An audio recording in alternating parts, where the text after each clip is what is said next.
Então você aprendeu com youtubers que o Estado é o vilão, ele só atrapalha, ele imprime dinheiro e gera inflação. E que se o Estado fosse mínimo, ou melhor, se ele nem existisse, todos negociariam via livre mercado. Então o Brasil e o mundo seriam melhores, né? Legal, parabéns. Mas e em Papai Noel? Você acredita também? E antes que você diga nos comentários, é um comunista de youtuber da moda? Não, calma, deixa eu me apresentar. Eu sou empresário, capitalista, tenho milhões investidos, inclusive no mês passado eu recebi 151 mil reais de dividendos vindo de ações da Bolsa de Valores. E nesse canal você aprende a investir. Mas eu já fui libertário, ou tive ódio de Estado, ou anarcocapitalista, igual várias pessoas que tem no YouTube. Mas isso foi há muito tempo, 8, 10 anos atrás. Mas aí, depois de viajar por 25 países, ver a economia real fora do YouTube, eu entendi que Estado mínimo ou doutrinas libertárias e ANCAPs, na verdade, são um grande conto de fadas. O mundo real, o mundo adulto, não funciona assim. E se você quiser entender como as coisas realmente funcionam, se inscreve aqui no canal Investland. É de graça, a gente fez um vídeo bem legal pra você e eu tenho certeza que a nossa opinião pode te fazer refletir um pouco melhor. Vem comigo que esse vídeo tá incrível.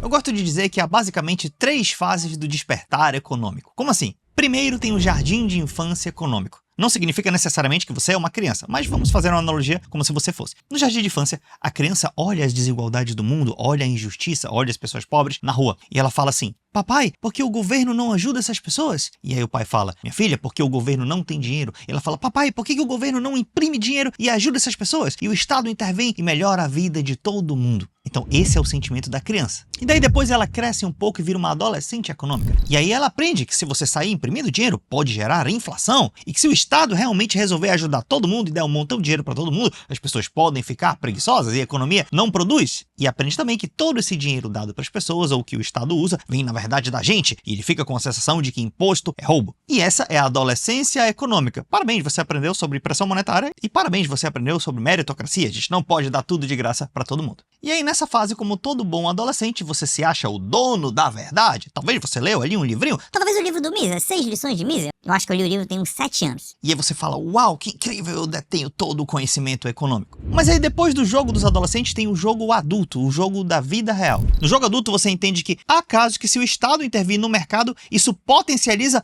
o mercado e faz a nação se desenvolver. Esse é o jogo adulto que grandes países usaram para se desenvolver. E aí você, adolescente, quando vê alguém defendendo esses argumentos isoladamente, alguém falando de intervenção do Estado, por exemplo, você acha que você está falando com alguém lá do jardim de infância. Mas não, querido, ele não está no jardim de infância, ele já está anos-luz na sua frente, ele já sabe toda a regra do jogo e sabe as exceções à regra. Ou você acha que o CEO de uma grande empresa está negociando subsídio com Washington ou com a China, fazem parte do jardim de infância econômica e você, adolescente, quer o certo, é isso? Daniel, mas calma aí, eu não estou entendendo direito, mas é o mercado, é o Estado, deveria existir ou não, só o Estado? Calma, eu sei. Para quem está nessa fase, que ainda detesta o Estado e tudo mais, ainda mais porque alguns, por exemplo, gostam muito do Donald Trump, né? E aí lá no fundo não entende como que ele tá usando do Estado para intervir agora e é uma confusão muito louca, porque nem o Donald Trump acredita no livre mercado. Mas fica tranquilo que essa passagem do tópico 2 para o tópico 3 da adolescência econômica para o mundo adulto econômico, ela é um pouco dolorida mesmo, eu já passei por isso, mas fica aqui comigo que você vai entender. Até porque não é um pulo tão rápido assim. Primeiro você odeia o Estado, depois você fala, cara, verdade, precisa existir mesmo.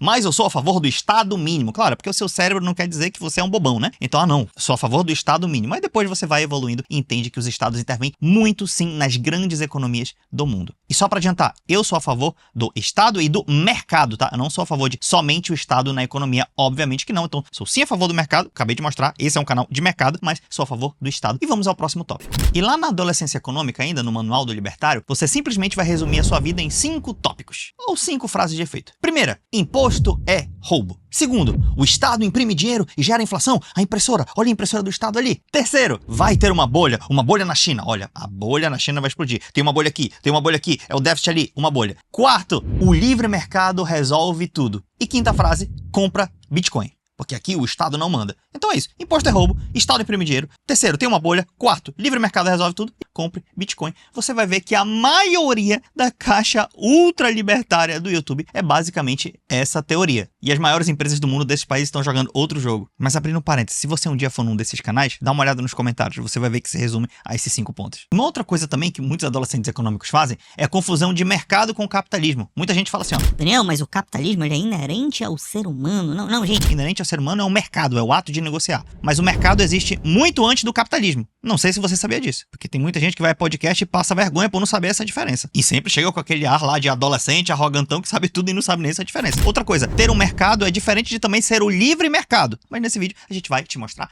tudo. Mas Daniel, quer dizer então que toda economia liberal é inútil ou do mercado? Claro que não, obviamente que não. Mas você tem que entender as exceções e a lógica do jogo. Por exemplo, existe uma teoria chamada teoria da vantagem comparativa, alguns chamam de vantagem competitiva, que diz que duas economias é melhor, em vez de elas duas serem autossuficientes em tudo, é melhor essas economias trocarem produtos. E essa tem uma vantagem de produzir tal produto e essa tem a vantagem de produzir outro produto. Então cada um produz aquilo que é melhor e elas trocam produtos. Por exemplo, a Inglaterra fazia tecidos e Portugal faziam vinhos. E eles trocavam e o comércio era bom para todos. Isso é legal, principalmente em exemplos pequenos. Toda vez que você vê exemplos de super liberais no YouTube, sempre é um exemplo muito pequeno, uma casinha, 2 países, 2 cidades, 2 pessoas. Mas a economia grande do mundo é muito mais complexa do que isso. Porque existem sim a vantagem comparativa ou natural de um país. Por exemplo, o Brasil poderia ser um país agro, mas nem sempre você deveria seguir a vantagem competitiva. Você fala assim, Daniel, como assim? Não estou entendendo. Dá uma olhada. O Brasil, há muito tempo, é dependente de importar vários produtos da China. Então, a gente importa várias coisas. A gente não é autossuficiente em máscaras, por exemplo, que teve a pandemia, né, ou em respiradores. E a gente faz essa troca, tudo bem. Mas aí aconteceu uma pandemia e uma crise mundial. Aumentou a demanda desses produtos lá e o Estado chinês, assim como outros países, falaram, não vão enviar esses produtos para outros países. E aí, a nossa vantagem competitiva é produzir soja. E agora que a gente precisa de máscara, de respirador e de muitos outros produtos? Se tiver uma crise e esses produtos não chegarem aqui, então você basear toda a sua cadeia produtiva somente numa vantagem competitiva não me parece muito prudente, porque as crises existem, a intervenção de outros estados existem. Esse é o jogo do mundo real. Claro que eu não tô falando que a gente tem que ser 100% autossuficiente em tudo. Não, pelo amor de Deus. Para de ideologizar as coisas e achar que é ou preto ou branco, ou uma coisa ou outra, mas que é um cenário mais complexo e mais lógico que você tem que pensar. Como eu disse, sim, eu sou a favor do mercado e em alguns casos, sim, o Estado tem que intervir menos mesmo. Agora, você limitar isso a tudo não é uma boa lógica. Sabe por quê? Os maiores países do mundo, as melhores economias, não fizeram isso, não foi só o livre mercado. Vamos começar um por um, o mais famoso. Olha os produtos na sua casa aí. Ou vai ser made in China, made in China, ou Estados Unidos, querido. Está todo na sua casa, não é o agro que está vindo de lá, não. Então vamos lá. A China, como é que funcionou? Os youtubers falam o seguinte, porque teve lá um governante na China, o Deng Xiaoping, e aí ele abriu para o mercado e por causa disso implantou o capitalismo, aí já vai aumentando as coisas, implantou o capitalismo e aí o capitalismo, a China é capitalista hoje, por isso elas têm... Não, calma, epa, você foi demais. O Deng Xiaoping sim colocou o mercado na China, vamos dizer assim. E aqui eu sou a favor do mercado e do Estado. Mas olha só, não foi necessariamente o livre mercado não, tá? E também não foi capitalismo. Gente, capitalismo é propriedade privada dos meios de produção. Na China, essa propriedade é pública. A China às vezes intervém até onde seu habitante vai morar, no sistema Hukou e etc. Além disso, no capitalismo, além de ser uma propriedade privada, o grande capital manda, os bilionários e tal, as grandes empresas. Na China, o governo, o Partido Comunista Chinês, manda até nas grandes empresas se precisar. Claro que dá para ter bilionário aqui, porque tem mercado. De novo, você tem que saber diferenciar mercado de livre mercado.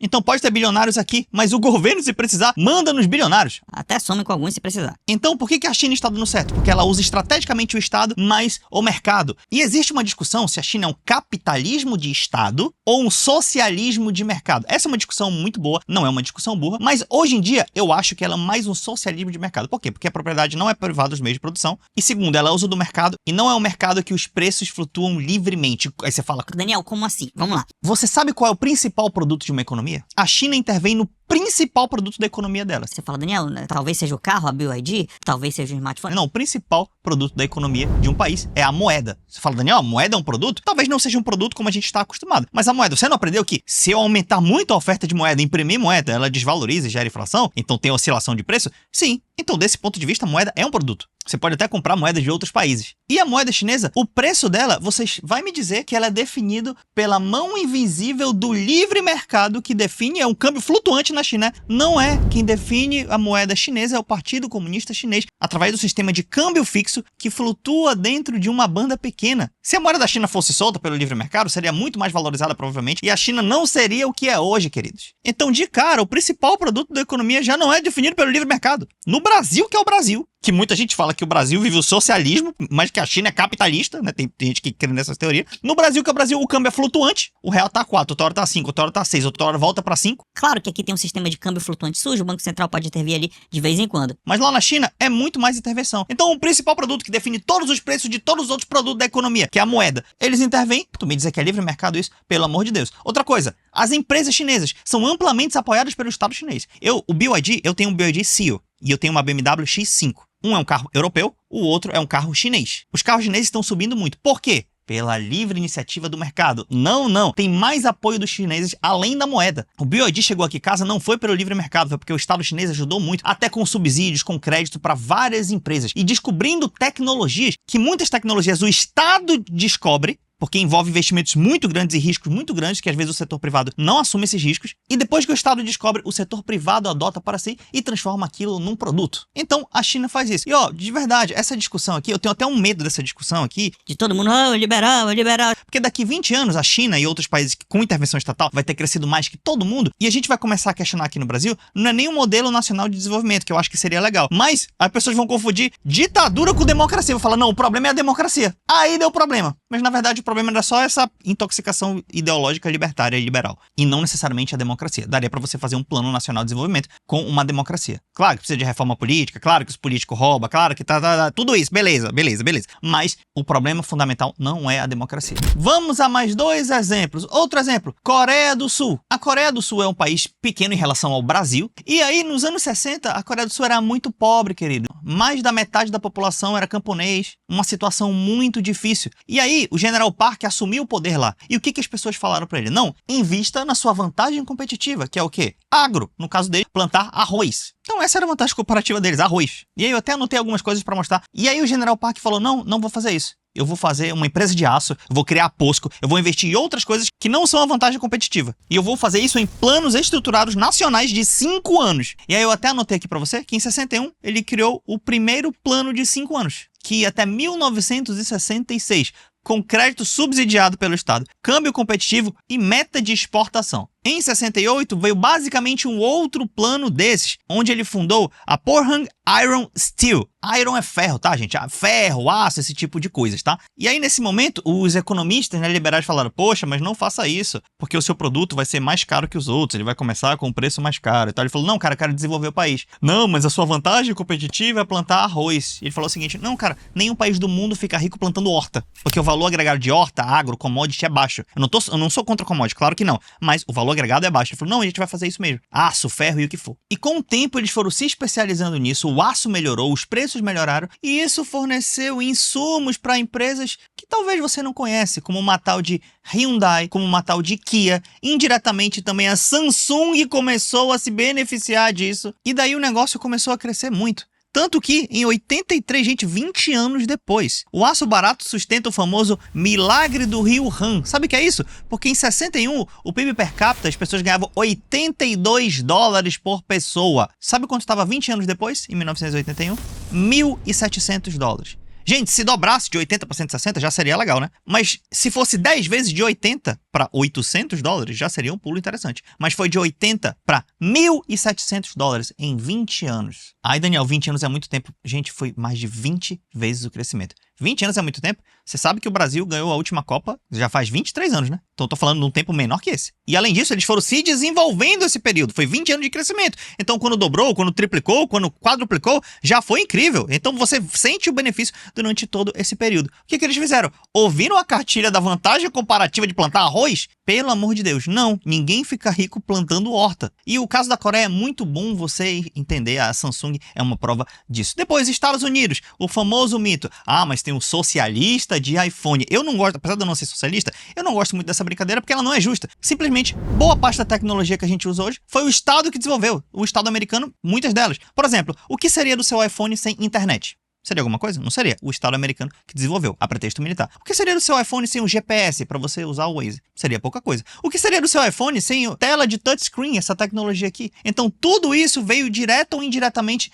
do Estado. E depois a iniciativa privada faz o que ela faz de melhor, que é transformar em produto. E ainda bem que o Estado não faz isso, né? Porque o Estado tem coisa que faz que é péssima também. Então, a iniciativa privada, o Steve Jobs veio aqui, transformou em produto e entregou pra gente. Eu sou um grande fã do setor privado, eu sou do setor privado, eu só não sou iludido de que o Estado não é importante. Tem um livro muito interessante que você pode ler, que é O Estado Empreendedor, da Mariana Mazzucato. E aí você vai entender muito bem essa lógica de Estado e mercado. O mercado não tem a lógica de fazer investimentos para muito longo prazo, ou investimentos que requerem muito capital, porque simplesmente o empresário pode perder aquele dinheiro. O Estado, como ele opera basicamente a fundo perdido, ele tem dinheiro infinito, vamos dizer assim, ele tem vida infinita, ele pode fazer muitos investimentos que vão dar errado, mas alguns deles, se derem certos, geram uma tecnologia nova que vai beneficiar todo o setor privado daquele país. Desde vacinas, até chips, até drone, até alta tecnologia. Os maiores países do mundo não dependem só de agro. Se você derrubar o Brasil inteiro, plantar só soja, a gente não fica rico do mesmo jeito. Não seja desonesto, tá? Em falar que eu tô falando mal de agro. Eu tô falando que agro é importante, só não é o suficiente pra gente ficar rico.